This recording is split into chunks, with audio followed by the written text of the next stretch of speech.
अपनी जान कहते हैं। हम अपनी जान के दुश्मन को अपनी जान कहते हैं। मोहब्बत की इसी मिट्टी को हिंदुस्तान कहते हैं, हिंदुस्तान कहते हैं। जो दुनिया में सुनाई दे उसे कहते हैं खामोशी, जो आँखों में दिखाई दे उसे तूफान कहते हैं। जो ये दीवार का सुराग है साहब, जो ये दीवार का सुराग है, चाइना, अमेरिका, पाकिस्तान साजिशों का हिस्सा है, मगर हम इसे अपने घर का रोशनदान कहते हैं, अपने घर का रोशनदान कहते हैं। परम सम्माननीय गुरुद्वारा प्रबंधक कमेटी, शिक्षकगण एवं मेरे प्यारे मित्रों एवं सभा में उपस्थित सभी गणमान्य व्यक्ति, मैं षष्ठी स्वतंत्रता दिवस के उपलक्ष्य पर राष्ट्र निर्माण एवं देश प्रेम पर अपने कुछ विचार आप सभी के साथ साझा करना चाहती हूँ। आज़ादी का असली मतलब वही समझ सकता है जिसने कभी गुलामी की हो। हम सौभाग्यशाली हैं कि हमने स्वतंत्र भारत में जन्म लिया। यूँ तो आज़ादी की लौ सन 1857 में ही जल चुकी थी, जो मशाल बनकर 1947 में हमारे देश को आज़ाद कराई। प्राचीन, मध्यकालीन और वर्तमान भारत के उदाहरणों से स्पष्ट करना चाहूँगी कि जब हम फिरंगियों के फेरे में फंस गए थे तो रंगदे बसंती चोला की एक आवाज़ पर टोलों के टोले उमड़ आते थे और उनके वंदे मातरम के नारों से खून में आने वाला 5-5 डिग्री का तूफान अंग्रेजी शासकों के जड़ों में तूफान ला देता था। लोग मर जाते थे, मिट जाते थे, फांसी चढ़ जाते थे, तो वो भी अपनी देशभक्ति साबित कर रहे होते थे, क्योंकि ये उस दौर की देशभक्ति की कसौटी थी।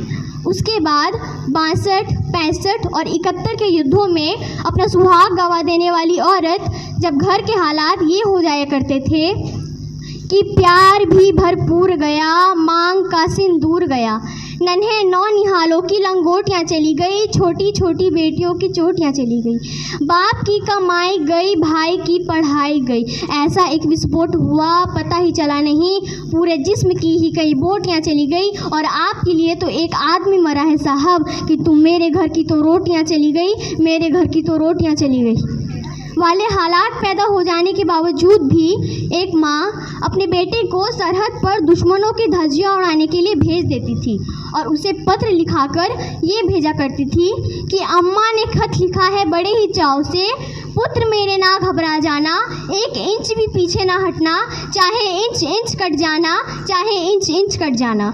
इस तरह पूरा परिवार अपनी देशभक्ति साबित कर रहा होता था।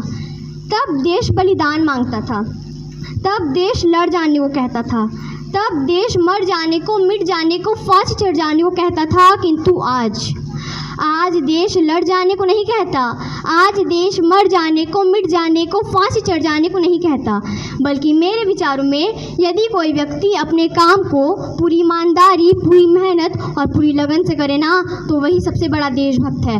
मैं नहीं मानती कि फेसबुक और व्हाट्सएप के डीपी को 3 रंग में रंगना ही देशभक्ति है, और यदि आप कहेंगे कि साल में 2 बार हाथ में तिरंगा ले लेना देशभक्ति है, तो मैं पूछना चाहूँगी कि फुटपाथ में रहने वाला वो बच्चा ट्रैफिक की छाँव में नंगे पाँव में जब तिरंगा बेच रहा होता है, तब क्या आप उसे उसकी देशभक्ति कहेंगे?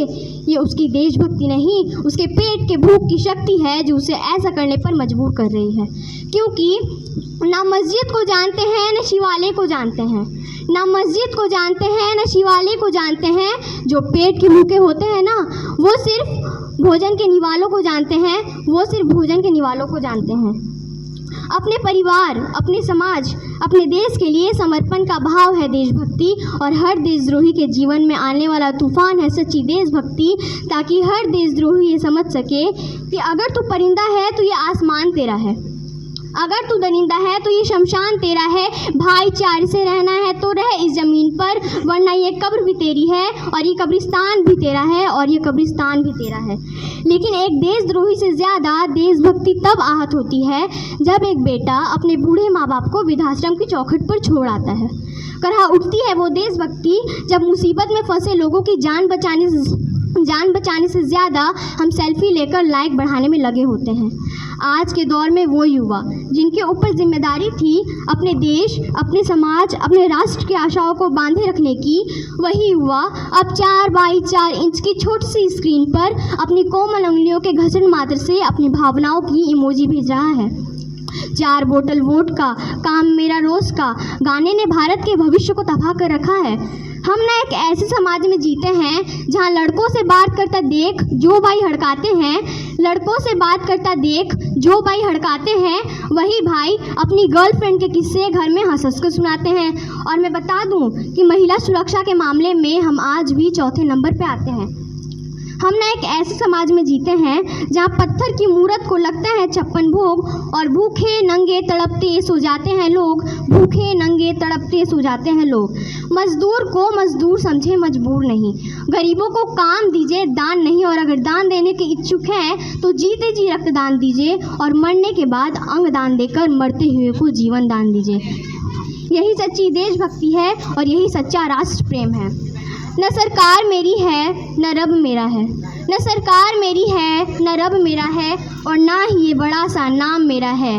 बस इतनी सी बात का गुरूर है मुझे कि मैं भारत की हूँ और ये भारत मेरा है और ये भारत मेरा है। परंतु एक वैचारिक बीमारी हमारे समाज में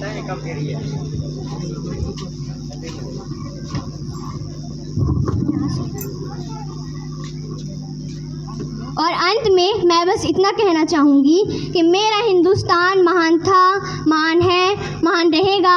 मेरा हिंदुस्तान महान था, महान है, महान रहेगा। होगा हौसला सबके दिलों में बुलंद तो एक दिन पाकिस्तान भी जय हिंद कहेगा। और पाकिस्तान ही क्यों, सारा जहान जय हिंद कहेगा। क्योंकि सारे जहां से अच्छा हिंदुस्तान हमारा, सारे जहां से अच्छा हिंदुस्तान हमारा। हम बुलबुलें हैं इसकी, ये गुलिस्तान हमारा, ये गुलिस्तान हमारा। जय हिंद, जय भारत।